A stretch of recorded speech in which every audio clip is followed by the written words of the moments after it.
Greetings and salutations. Welcome back to the Adjutant.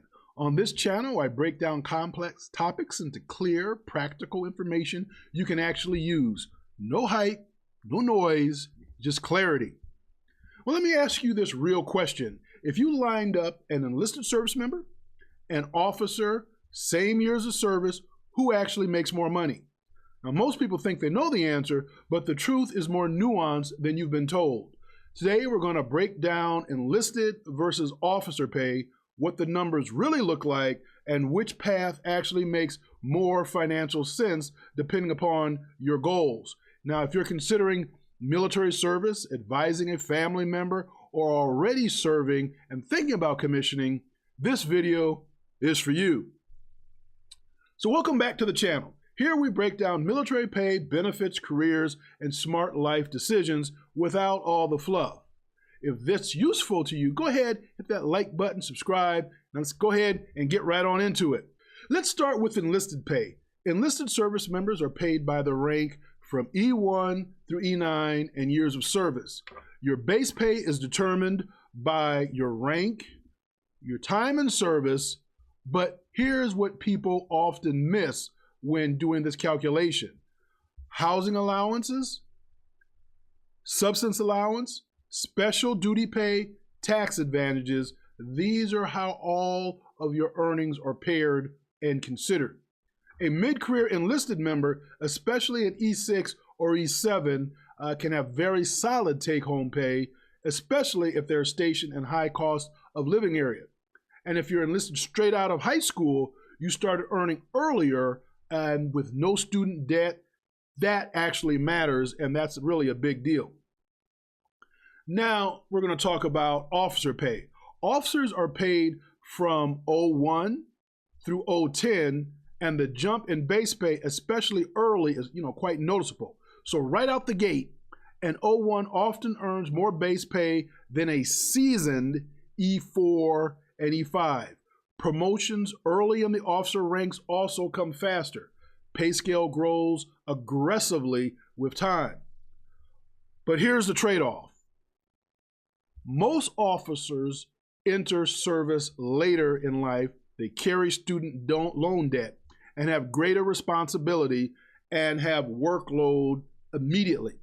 So yes, officer pay is higher, but the path to get there usually costs more up front. Now what we're going to do is we're going to have a side-by-side comparison. An E7 with 14 years of service versus an 03 with 6 years of service.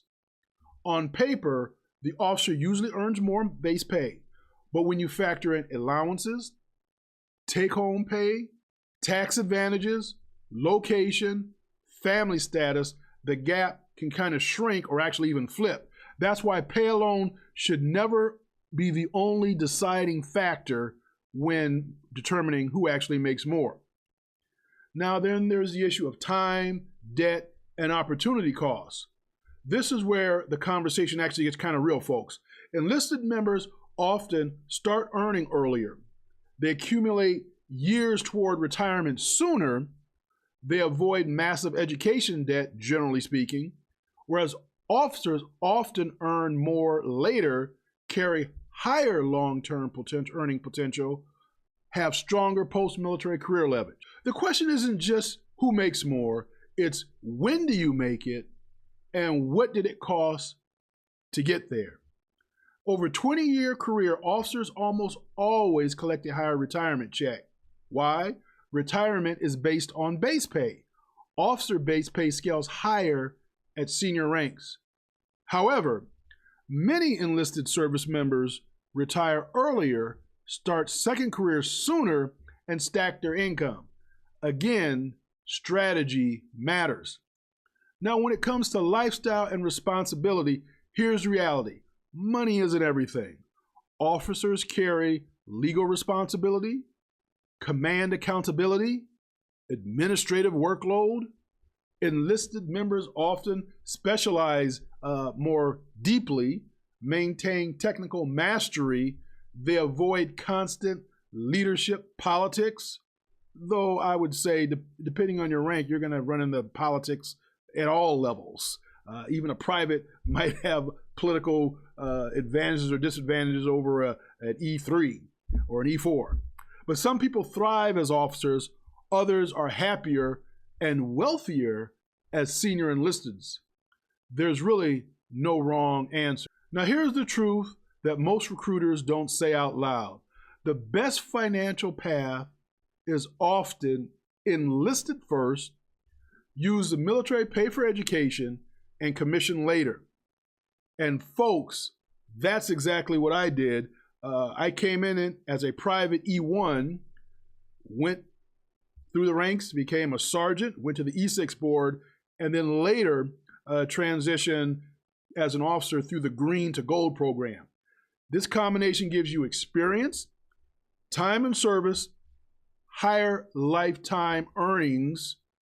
That's not theory, that's just math. So enlisted versus officer pay, officers earn more on paper, but enlisted careers can be just as powerful when played smart.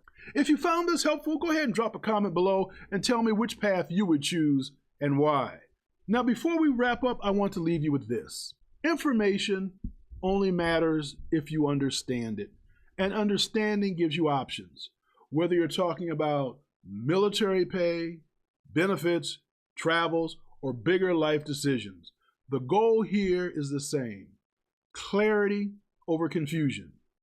Too many people move through the systems they don't fully understand, and that costs them time, money, and peace of mind.